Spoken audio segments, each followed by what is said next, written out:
Shalom. Ya, terima kasih. Saya juga perlu perkenalkan nama ya. Soalnya orang banyak tahu saya namanya Mongol. Padahal nama Indonesia, nama apa? Nama KTP saya adalah Roni Immanuel.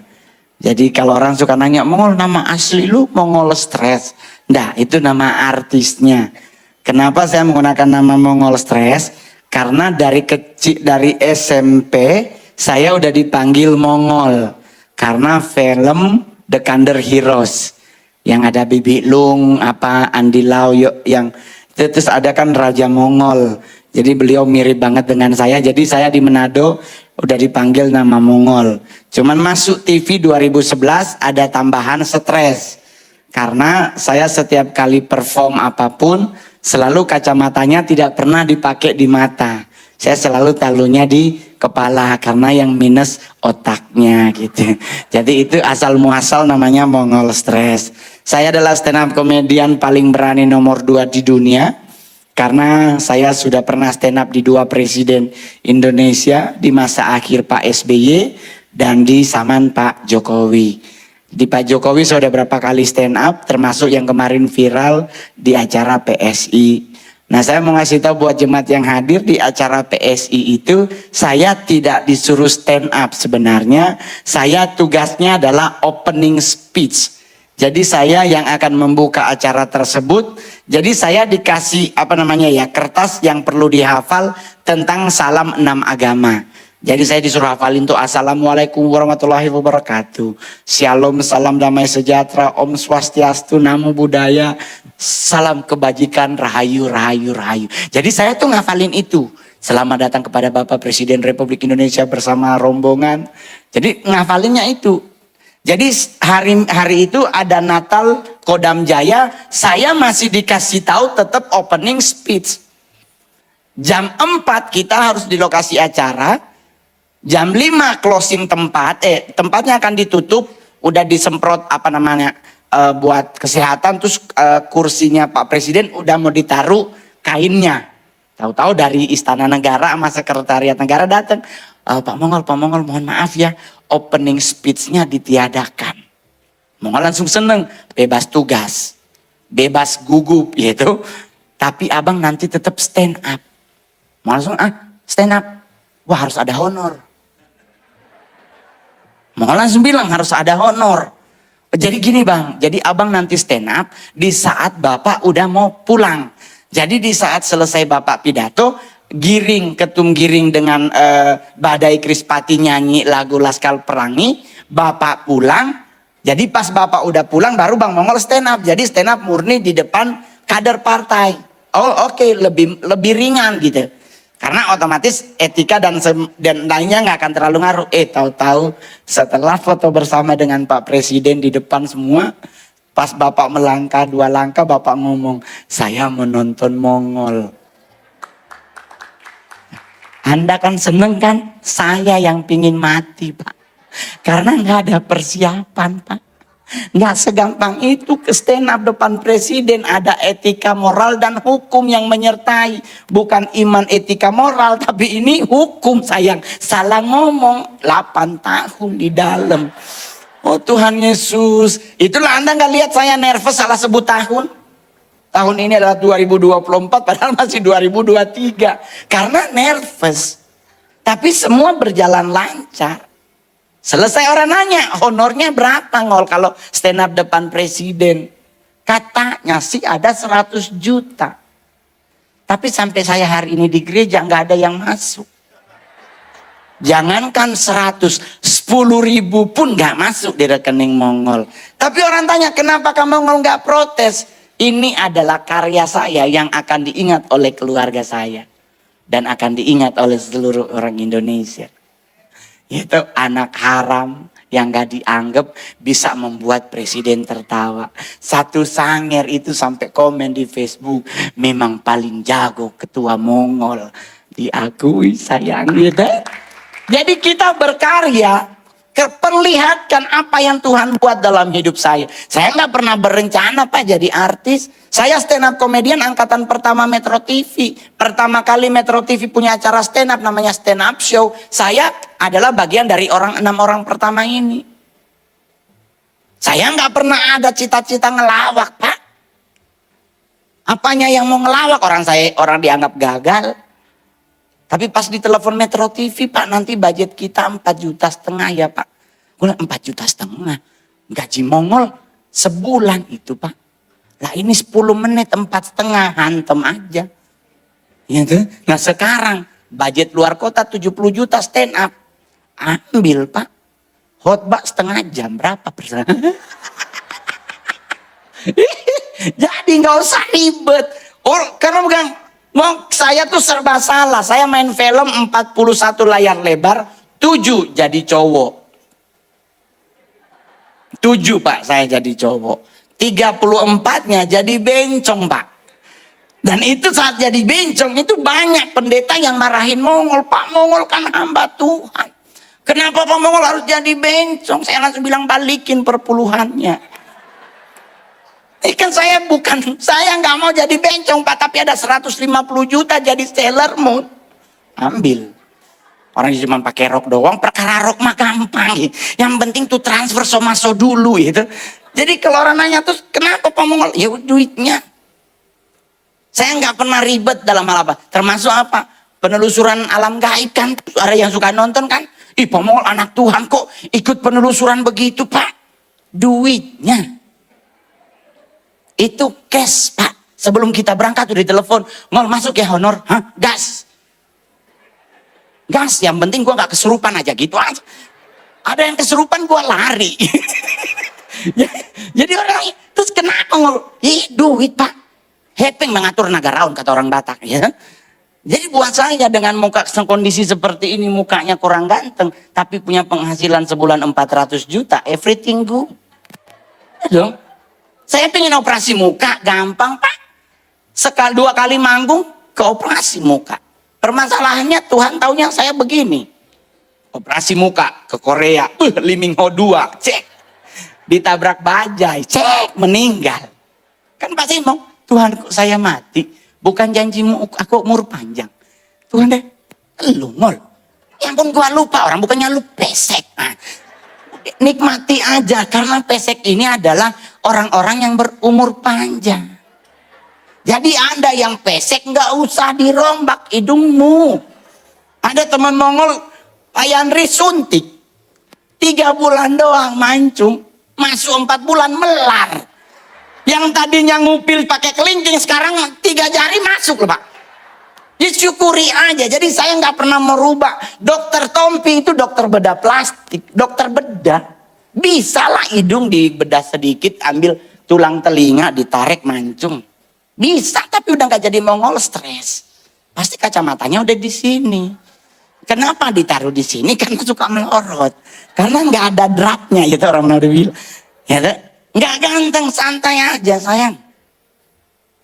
Kita nggak tahu apakah Adam dan Hawa ganteng, apakah Hawa cantik. Tapi yang kita pegang adalah mereka diciptakan Tuhan dengan sempurna. Kegantengan sekarang palsu. Apalagi cewek-cewek Bapak di sorga. Shopee ngeluarin produk skincare terbaru. Habis dalam waktu 1 hari. Semua cewek menggunakan skincare. Tapi mereka lupa skincare itu hanya berlaku untuk muka, leher enggak. Jadi banyak cewek mukanya putih, lehernya hitam. Kasihan nih. Sama deng kaki karena knalpot. Putih malah ada hitam di tengah. Jadi saya nggak pernah ribet sampai hari ini. Saya seorang duda anak 1. Putri saya udah berusia 14 tahun. Sekarang sekolah di SMP kelas 3 di SMP Krida Nusantara, Bandung. Karena beliau ingin jadi jenderal. Dan beliau mendapatkan beasiswa untuk masuk Taruna Nusantara. Anak cewek. Saya ingin dia jadi dokter jantung. Ya dia ingin jadi jenderal. Ya ikutin aja. Saking sayang sama anak, saya beli rumah di Jogja, Pak Gembala. Saya nggak punya rumah di Manado. Padahal saya orang Manado. Saya nggak punya rumah di Sangir. Saya beli rumah di mana? Di Jogja. Orang tanya, kenapa Mongolnya beli rumah di Manado? Karena kalau beli rumah di Manado, yang tinggal saudara mama susah diusir. Peresmikan rumah mama peponakan. Ron, ngana kita yang kita banyak saudara Ron. Ngana ada kamar satu kita mau tinggal sampai Tuhan datang, sampai dia mati dan DP anak dia tinggal di situ. Jadi untuk menyiasati jangan pernah beli rumah di Manado. Jadi saya nggak punya rumah di Manado. Saya nggak pernah Natalan di Manado. Karena kalau saya Natalan di Manado, penggenapan Matius 1 ayat 1 sampai 27. Abraham memperanakan Ishak, Ishak memperanakan Yakub. Ngana pe oma dan kita pe mama begini, hilang 5 juta. Satu lagi datang ngana pe oma dan kita pe mama begini, hilang 5 juta. Masuk hari kedua 26, Mongol pe ginjal di Pegadaian. Ya saya tidak mau.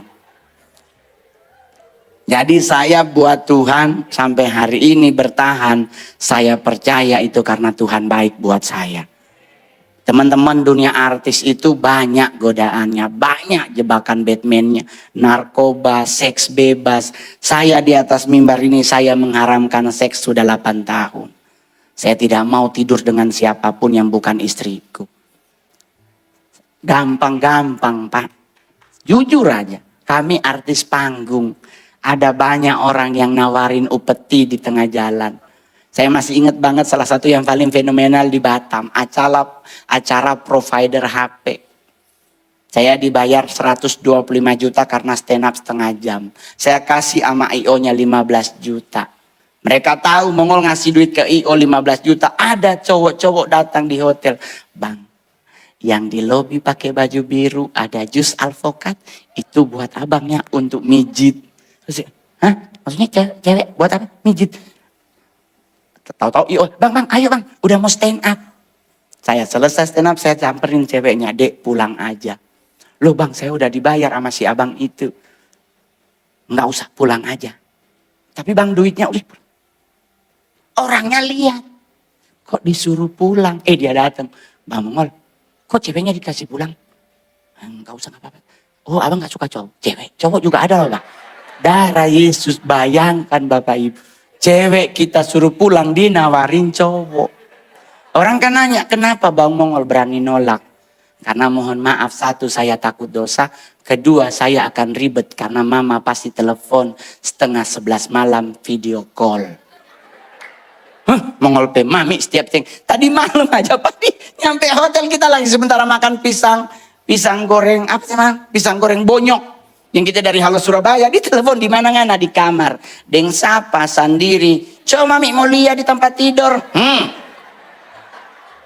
Dia kamar mandi, jangan sembunyi di sana. Dan saya boleh jujur, saya suka dengan orang tuaku seperti itu. Karena dia tahu anaknya salah jalan, dia bertanggung jawab. Dan dia baru bilang nanti, ingat nih sayang, kekristenan tidak mengenal hukum karma. Kekristenan mengenal hukum tabur tuai. Apa yang engkau tabur, itu yang engkau tuai. Engkau menyakiti seorang perempuan, anakmu akan disakiti. Ya udahlah, puasalah. Orang nanya, terus apa yang mau lakukan? Mabar Mobile Legend. Ada yang main Mobile Legend, DM Mongol gua kasih ID-nya. Kita mabar together. Jadi teman-teman, sampai hari ini saya bertahan iman karena saya punya gereja lokal dan teman-teman semua juga harus punya gereja lokal. Belum punya, bergerejalah di GBI Goshen ini. Karena dengan Anda bergereja, imanmu akan bertumbuh sempurna. Nggak usah nyari gereja yang 10 juta. Jemaatnya sekali ibadah nggak usah, belum tentu gembala sidangnya hafal. Tapi kalau jemaatnya segini banyak, semua jemaatnya akan dihafal oleh Pak Gembala. 3 minggu nggak datang pasti ditelepon, gitu. Kalau gereja yang 10 juta, 3 bulan meninggal baru diucapin turut berduka cita. So busuk Pak Gembala. Gitu. Buat yang gemuk-gemuk, jangan mau diintimidasi oleh orang-orang yang merasa dirinya six pack. Gemuk itu lambang kemapanan. Coba lihat Papi Gilbert, dia pingin kurus, gemuk lagi. Kurus lagi, dia main tinju, endut lagi sekarang. Kenapa? Karena gemuk lambang kemapanan. Dan saat ini cewek-cewek nyari cowok gendut. Itu karena dari 10 cowok six pack, 3 doang yang laki asli. Yang 7 KW. Jadi cari cowok yang gendut. Kayak kita begini nih, idaman para wanita sekarang. Karena dengan cowok gemuk makan dimanapun jadi, di pinggir jalan oke, TP5 jadi. Karena kalau cowok six pack, haleluya, karbonya aja dihitung, apalagi harganya. Apalagi saya orang Jakarta, Pak Yandri, kami sekarang standar pacaran, Pak. Udah tidak lagi Monas. Standar pacaran Jakarta hanya ada 3 mall utama. Senayan City, Plaza Indonesia, dan Pondok Indah 3. Nggak ada matahari di 3 mall ini. Nggak ada ketemu baju merek Postboy. Nggak ada. Senayan City Anda masuk pintu utama, kiri Burberry, kanan Gucci, depan Bottega, samping Balenciaga. Ginjal hilang 2, kebelit. Nah saya mami orang Manado, usia 81 tahun hari ini. Cantik banget, tapi ngerepotin iya. Soalnya dia waktu muda salah hidup. Bukan salah hidup, maksudnya dia ingin cantik zaman itu ngikutin zaman tato alis. Jadi alisnya ditato, Pak. Sekarang usia 81 turun. Yang tadinya alis di sini sekarang so di bawah. Jadi beliau kalau ke gereja hidup dengan es batu, darah Yesus. Jadi buat yang hadir anak muda hari ini, jangan dirubah apa yang Tuhan buat, syukuri. Karena kalau Anda rubah, menyesal di tua. Mama saya udah gitu, kenapa dia nyesel tua?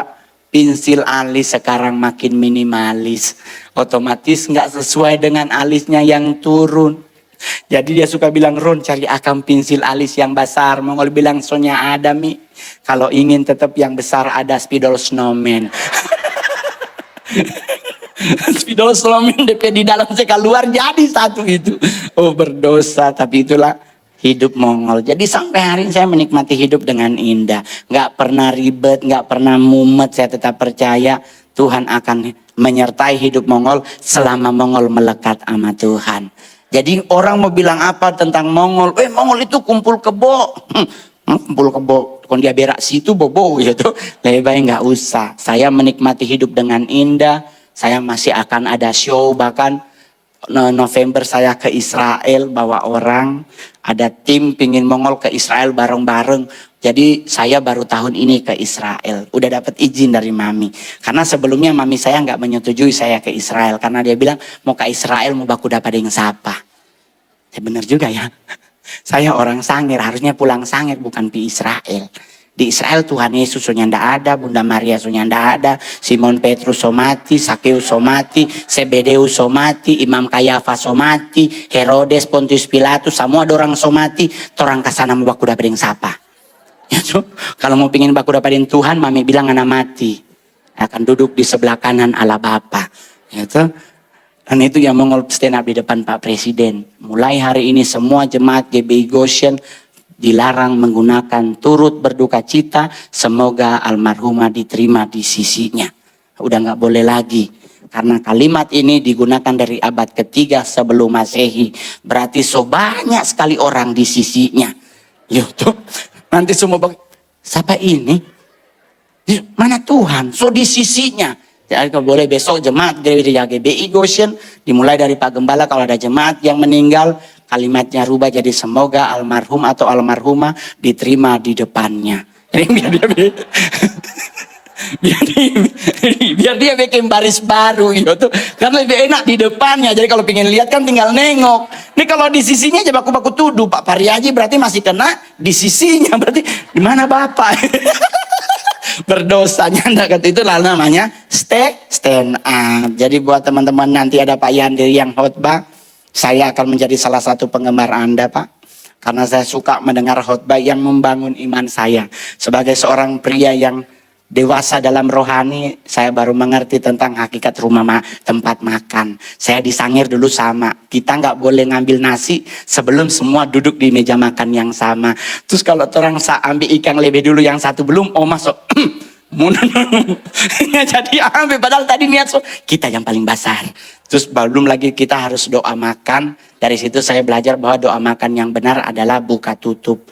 Karena kalau tutup mata hilang ikan. Percaya mama. Saya pernah di asrama mama kita berdoa amin amin. Oh Tuhan tadi ekor sekarang kepala. Saya sampai bilang, oh Tuhan mujizat nyata ya. Ekor deh ibu. Terus Mongol pikir bagaimana caranya biar jangan hilang. Mongol ketemu ayatnya, berjaga-jagalah dan berdoalah. Jadi satu berdoa, satu berjaga. Jadi santai. Nanti ada ibadah di sini 4 kali ya Pak. Jadi nanti kalau buat teman-teman yang nanti habis ibadah ini, aduh mau kemana lagi ya, mending ibadah aja. Karena kalau masuk mall keluar duit lebih dari 200.000, gitu.